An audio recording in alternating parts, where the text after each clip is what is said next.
of the American people. We're committed to driving down the high cost of living.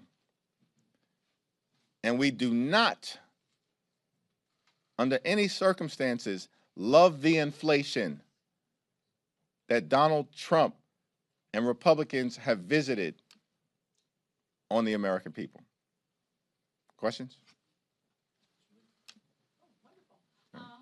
So first, I'm a New Yorker, so I feel like, can I get your comment on the big win last night? And then I do have an actual question. It was an epic win last night by the New York Knicks, one for the ages, handful of members, most of whom were from New York or who had ties to New York, watched the game all the way through the historic comeback that took place in the second half.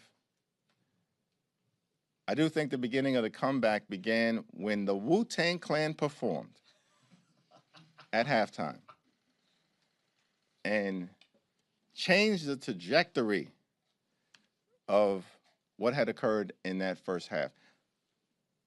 But the people of New York have fallen in love with this particular team because they have the heart of New Yorkers. They never give up. New York City, the concrete jungle where dreams are made of. There's nothing you can't do, as the Knicks demonstrated yesterday. Thank you, and nice shout out to Alicia Keys as well. In terms of FISA, obviously the bill just failed. You know, Democrats mostly vote against it, but Speaker Johnson just said, you know, there's no reason to pull Bill Pulte because he's going to be there such a short time. What's your response to that? If there's no reason to pull Bill Pulte, according to Speaker Johnson, based on the fact that Bill Pulte is only scheduled to be there for a short period of time, then that's the reason to pull Bill Pulte. He's deeply unqualified, deeply unserious, and deeply dangerous. We've made clear publicly and directly to Republicans in the Congress and certainly to the administration that in order to get back to good faith negotiations about surveillance authority, the proposed elevation of Bill Pulte needs to be reversed. Bill Pulte is not qualified to be the acting director of national intelligence. Based on the statute, national security experience is required. Bill Pulte has no national security experience, no law enforcement experience, and no military experience. And so it is highly irresponsible to try to elevate Bill Pulte, as we've made publicly clear, repeatedly, to Republicans and to the administration.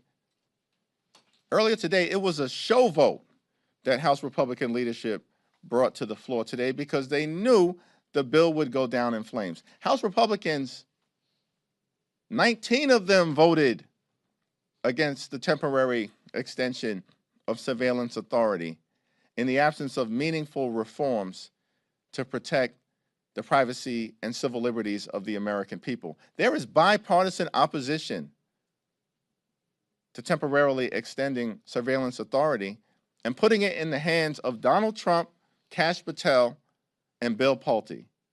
That's a completely untenable situation. And hopefully Republicans will learn that lesson. Mr. Leader, so if the president were to pull Pulte, would Democrats be willing to come back to Washington during the recess to vote again on FISA? And do you have any concerns about a lapse, particularly as the president threatens more strikes against Iran and we have the World Cup starting here today? Donald Trump has plunged America into a reckless and costly war of choice in the Middle East. Iran is stronger now, after 100 days of this war, than they were before Donald Trump got us into a conflict that he said he would never get us into in the Middle East. Donald Trump said that he was elected to stop wars, not start them. And then he turned around, got us into this reckless and costly war of choice against Iran, and gas prices, food prices, and the prices of everyday goods have skyrocketed as a result of what Donald Trump has done. And this war hasn't strengthened America's national security, it's weakened it. Iran is stronger now, and everybody in the world knows it because of their control of the Strait of Hormuz, which was not the case before Donald Trump started this war. In terms of what's possible moving forward, the first step has to be pulling back on the decision to elevate Bill Pulte as the acting director of national intelligence. House Democrats are unified in that position, and so are Senate Democrats. And that's been made clear to the administration. If that happens, we look forward to reopening good faith negotiations designed to protect the national security of the American people and at the same time strengthen protections related to privacy and civil liberties, which are embedded in the Constitution, including but not limited to the Fourth Amendment, because privacy is a value important to this country, and that's been the case for 250 years. Thank you. Good morning. Two-part question here. There was another game played last night. Did the Democrats not launch a big comeback because Wu-Tang Clan did not perform at Nats Park last night? Well, certainly the combination of Taylor Swift and Wu-Tang Clan gave us a lot of momentum in New York as it relates to the Knicks comeback. And so we'll have to revisit what our options are moving forward. Listen, it was a challenging situation. The Democrats fought hard. I give the Republicans on the congressional baseball team credit. They played incredibly well. And the reality is what we've seen over the last decade or so, there have been periods of time when Democrats have been dominant. I think when I played, we won 9 out of 10 games. I'm not saying that was the reason. My good friend Cedric Richmond was incredible. But there have been periods of Democratic dominance, and now we're in a moment where Republicans have won, I think, 5 or 6 in a row. We'll get this thing turned around sooner rather than later. And back to FISA here. Do Democrats not lose sleep at night if, God forbid, there's something that happens with FISA turned off? Donald Trump should lose sleep, and Republicans should lose sleep, because in the middle of sensitive negotiations to reauthorize surveillance authority, which they knew were challenging, Donald Trump decides to toss a hand grenade into the middle of those negotiations to blow them up, because Donald Trump decided he wants to elevate Bill Pulte, who is nothing more than a malignant political hack who is in no way, shape, or form qualified to lead our national security efforts in terms of the administration. That's the problem, and the reason why we find ourselves in this situation. And maybe that's a question you should go ask the 19 Republicans in the House who today voted against a temporary extension of surveillance authority. Why? Because they also believe that we need meaningful protections in order to support the privacy rights and civil liberties interests of the American people. Thanks. Yep. Oh, thank you so much. Earlier in the week, you told me that there is no election fraud happening in California, and that anyone who questions the outcome of the election is a conspiracy theorist. However, there are now homeless people on Skid Row admitting they were bribed with cash, drugs, other incentives to vote Democrat in elections. Does that change your stance at all on whether or not these elections are rigged? Listen, I'm unfamiliar with those reports, and I wouldn't be surprised if those are part of some far-right conspiracy theory being peddled on the internet to try to convince the American people that there's evidence of fraud in California. By the way, Mike Johnson, the Speaker of the House, when asked about the situation in California, couldn't produce any evidence, said there was none. And yet still, in my view, irresponsibly tried to peddle and fan the flames of a conspiracy theory in terms of California. Why are they doing this? Why don't Republicans just actually focus on trying to convince the American people that Republicans are committed to turning their lives around? It's because Republicans have been such a disaster in terms of the economy, healthcare, immigration enforcement, the Epstein scandal, and the ongoing cover-up that is being led by the Trump administration, and of course, the reckless and costly Republican war of choice that is failing in real time, as the American people have concluded in the Middle East. So instead of Republicans actually trying to make a difference in the lives of the American people, which we are committed to doing as House Democrats, Republicans are peddling conspiracy theories and then actually saying we don't have any evidence to support our claims, which is what Speaker Mike Johnson had to say the other day. On Iran, the president's saying he wants to occupy Karg Island and seize Iran's oil infrastructure. Would you urge the president not to escalate in that way? We believe that Donald Trump needs to end this reckless and costly war of choice, and there's a bipartisan resolution that passed the House of Representatives making that point. House Democrats, joined by 4 Republicans, passed a War Powers resolution to end this reckless and costly war of choice in Iran. And what we need to see happen is the Senate take that resolution up so we can end this conflict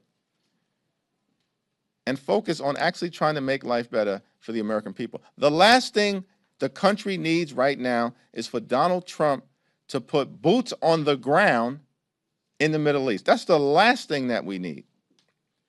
And it will run directly contrary to a promise that he made with respect to keeping our country out of quagmires in perhaps the most challenging neighborhood in the world, the Middle East.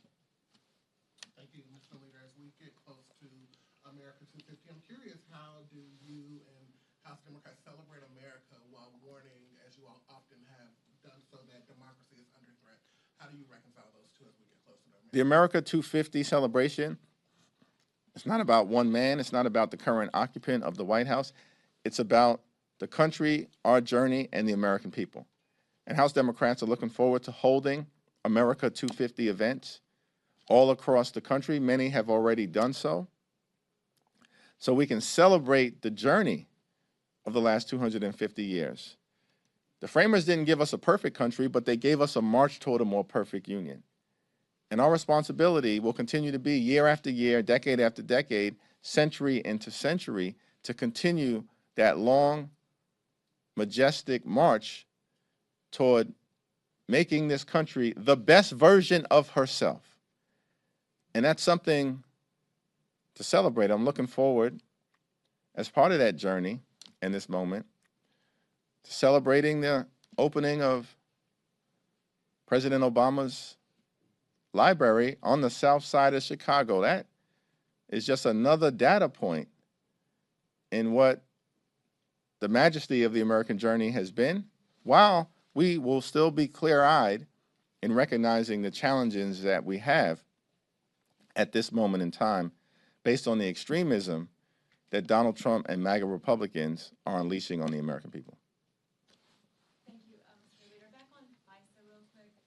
If the law, the 702 provision is to lapse, are you concerned about that? We're concerned that Donald Trump has decided to elevate as the acting director of national intelligence, Bill Pulte, someone who is a partisan political hack, whose resume, as far as we can tell, contains only a few things that apparently appealed to Donald Trump, which is that Bill Pulte was willing to weaponize his position in the federal government to target Lisa Cook, Tish James, and Adam Schiff.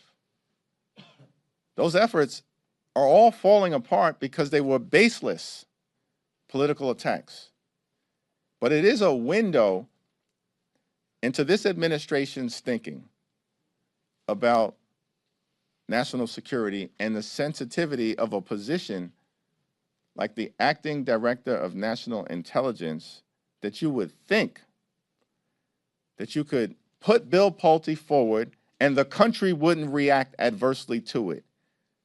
We said we were against moving forward with surveillance authority as long as Bill Pulte remained Donald Trump's choice to be the acting director of national intelligence. We said it and we meant it. And how concerned are you about the potential lapse now in this surveillance tool? We're going to have to cross that bridge when we get to it. I trust our national security professionals to continue to do all they can to protect the safety, well-being, and national security interests of the American people. But it's incumbent on the president to come to the table and demonstrate leadership so we can reopen good faith negotiations about how best to extend surveillance authority.